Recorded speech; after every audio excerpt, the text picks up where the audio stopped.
अहिल्यानगर जिल्ह्यातील अनेक भागात आलेल्या मुसळधार पाऊस आणि गारपीटमुळे शेतकऱ्यांचं मोठ्या प्रमाणात नुकसान झालंय।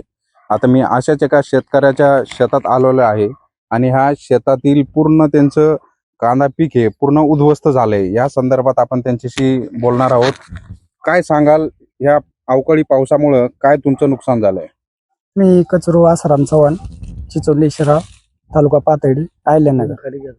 आज 1 तारखेला 1/4ला 1/4/26ला जो अवकाळी पाऊस आला, तर त्या पावसाने अक्षरशः कांद्याचं पीक सारं उद्ध्वस्त झालं, भुईसपाट झालं।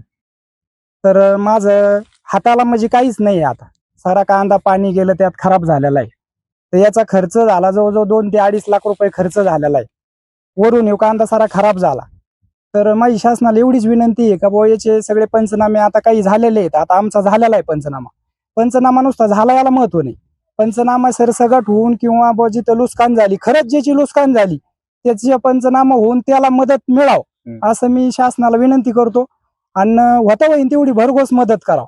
आणि दुसरं एक म्हणजे काय, तर हमी भावाचं शेतकऱ्याला आता 2 वर्षे झाले कांद्याला 5, 6, 7 रुपये भाव आहे। तर तुम्हाला सांगतो सर, आज कांद्याला 7 ते 8 रुपये खर्च किलोला येतो खर्च, आणि कांद्याचा विक्री आहे 7-8 रुपये किलो।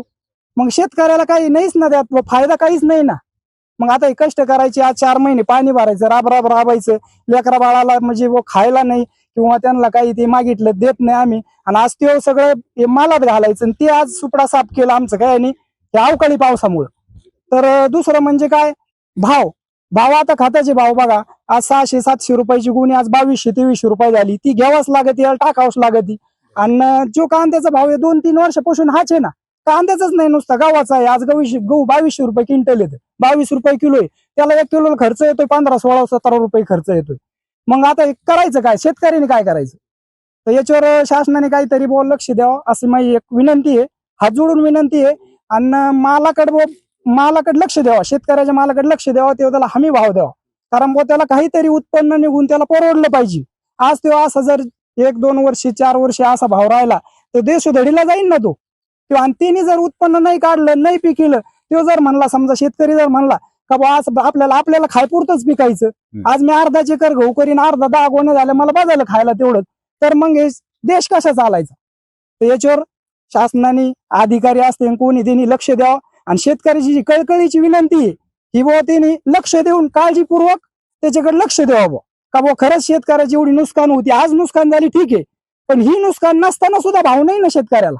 बरोबर सर, तुम्हाला सांगतो, मी एक शेतकरीच आहे, म्हणजे पहिल्यापासून आमचा शेतीचाच धंदा आहे, पण पहिला हमी भाव जरी नसला तरी आम्हाला भाव भेटावं, ज्याच्या त्याच्या प्रतनुसार भाव भेटावं अशी मी शासनाला हात जोडून विनंती करतो। हे तुमचं किती होतं कांदा आणि खर्च किती केला होता आणि किती नुकसान झालं? आता माझा 4 एकर कांदा होता, तर याला जवळजवळ आतापर्यंत 2.5 लाख रुपये खर्च झाला।